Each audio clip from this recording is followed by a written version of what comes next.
सामाजिक दशा, उस समय के लोगों की भाषा, वेशभूषा, संस्कृति, रीति रिवाज, धर्म का स्वरूप, ये सब कुछ आपको देखने को मिलेगा।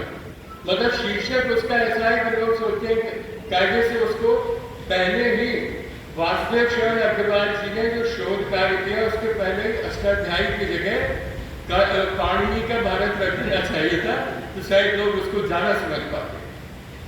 तो वासुदेव शरण अग्रवाल जी जो कि भारतीय पुरातत्व प्राचीन भारतीय संस्कृति के ज्ञाता थे, तो जब उन्होंने शोध कार्य करने का सोचा तो उन्होंने पाणिनि कालीन Bharat, India in the age of Panini, ये विषय लिया और प्रसंग क्या, पाणिनि के अष्टाध्यायी के संदर्भ में।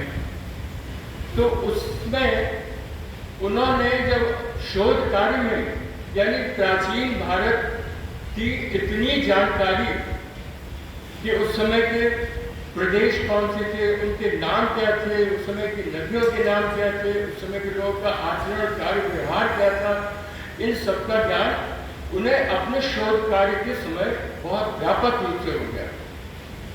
और इसका परिणाम ये हुआ कि बाद में उन्होंने जो साहित्य लेखन किया, आप उनके निबंधों में, मैं आपसे कहूंगा कि एक निबंध है उनका मातृभूमि, आपने अगर वो निबंध पढ़ लिया तो समझ लीजिए भारतवर्ष के प्राचीन भौगोलिक स्थानों के नाम, वहां की नदियों के प्राचीन नाम, और अभी तो हम सतलज, ब्यास, चुनाव, झेलम, रावी ये सब नाम भी लेते हैं। प्राचीन भारत में उनके क्या नाम थे? तो संपूर्ण भारतवर्ष की नदियां, पहाड़ों के नाम और उनके प्रदेशों की भौगोलिक स्थिति, किस प्रदेश को किस नाम से जाना जाता था, उस प्रदेश में कौन कौन से संस्कृत के पारंगत विद्वान हुए, कौन कौन से कवि हुए, क्या उनका योगदान रहा, ये सब आप अगर मातृभूमि निबंध मात्र पढ़ लें तो समझ लीजिए पूरे प्राचीन भारत को आपने समझ लिया। और वो ऐसा निबंध है कि आप बच्चों को उस ज्ञान को हस्तांतरित करें। तो उसमें देखिए कश्मीर से लेकर, अब कश्मीर की शुरुआत ही करता है वो जिसके माथे पर केसर कुमकुम का तिलक है। कश्मीर में आप श्रीनगर में जाइए, आगे चल के पूरा केसर का बाजार ही है, पूरा हजारों रुपए किलो से केसर।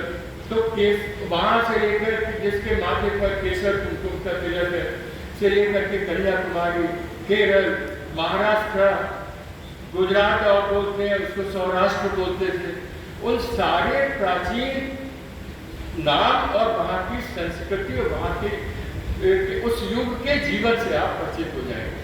तो आपका सबसे बड़ा महत्वपूर्ण योगदान तो ये रहा कि वो चाहे साहित्य से जुड़े भी ना होते, स्नातकोत्तर उपाधि उनकी हिंदी के इतर है, तो उसके बावजूद भी जो संस्कृति का ज्ञान उन्हें अपने शोध कार्य करने के समय मिला पाणिनि के अष्टाध्यायी से, वो आगे चलकर उनके साहित्य लेखन में परम सहायक हुआ।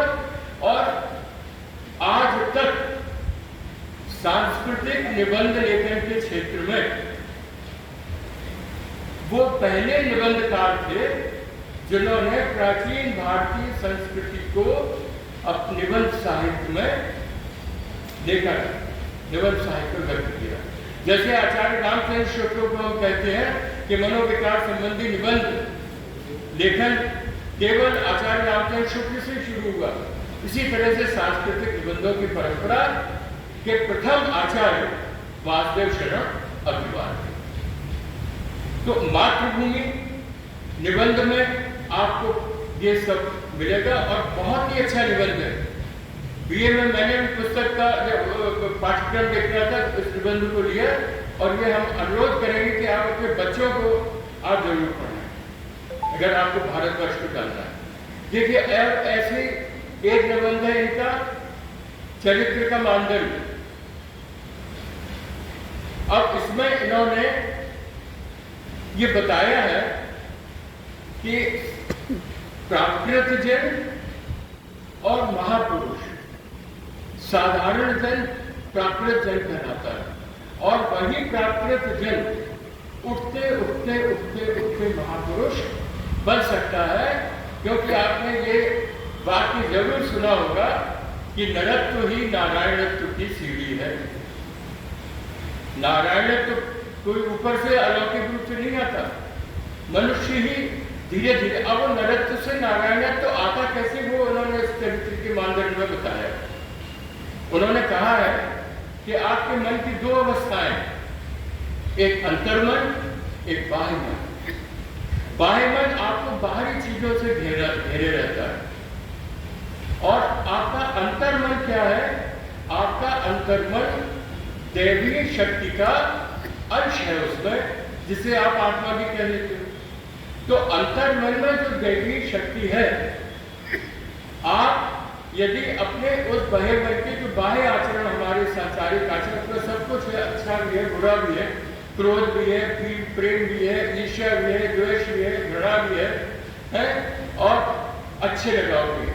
तो जब आप बाह्य मन के बाद में इन पर आप नियंत्रण करके, इन पर विजय हासिल करके जब आप अंतर्मन की ओर जाएंगे, तो वहां पर आपको जो दैवीय शक्ति से साक्षात्कार होगा, जिसको आत्मशक्ति कहते हैं, वो क्या है? तो वो सारे धनात्मक गुणों का समूह है, जिसको हम आत्मा भी कह देते हैं। तो उन सकारात्मक गुण जब आप अंतर्मन में प्रवेश करते हैं, तो वो दैवीय शक्ति आपको प्राप्त होती है, सकारात्मक गुण जो आपको मिल जाते हैं। और जब उन सकारात्मक गुणों को आप कार्य व्यवहार में दिखाते हैं, मतलब जब ऐसा नहीं हमारे अंदर कुछ सकारात्मक गुण आ गए, बड़े भारी महात्मा हो गए और इसके बाद वैसे ही दुनिया चले गए, तो जब उन सकारात्मक गुणों को हम बाह्य रूप में लोक व्यवहार में लाते हैं, तभी हम महापुरुष कहलाते। राम के चरित्र में देखिए आप, जो उनके अंदर सकारात्मक गुण थे, उन्होंने पूरे अपने जीवन काल में प्रदर्शित किए। तो इस प्रकार से चरित्र के मानदंड में भी वो कहते हैं कि व्यक्ति जो है धीरे धीरे नरत्व से नारायणत्व की ओर उठ सकता है, यदि वो थोड़ा सा बाह्य आचरण पर नियंत्रण करके अपने अंतर्मन को जगाए। तो इस तरह से वाद्य छोड़ अग्रवाल जी, समय बहुत ज्यादा हो रहा है, बीच में माइक में भी व्यवधान किया, तो समय तो बहुत बोलने का है उनके ऊपर। तो इस तरह से उन्होंने साहित्य को जो योगदान दिया, एक तो अपने निबंधों के माध्यम से, और सबसे बड़ा योगदान जो साहित्य में अब जाना जाएगा वो है मलिक मोहम्मद जायसी। मलिक मोहम्मद जायसी के द्वारा लिखा गया पद्मावत, उसकी टीका उन्होंने प्रस्तुत की। और उस टीका में चूंकि ये तो संस्कृत के पारंगत थे, तो उसमें मूल पाठ, आप मलिक मोहम्मद जायसी की पुरानी कृति को पढ़ेंगे तो मूल पाठ में अंतर है। उसका मूल पाठ उन्होंने संपादित किया और उसके अर्थ को। तो इस तरह से मलिक मोहम्मद जायसी की टीका पद्मावत की, ये इनका एक विशेष ग्रंथ है जिसका संपादन किया उन्होंने, और इसके ऊपर उन्हें हिंदी अकादमी से पुरस्कृत भी किया गया। ऐसे महान व्यक्तित्व को शत शत नमन करता हूँ और अपने श्रद्धा सुमन अर्पित करता हूँ। धन्यवाद।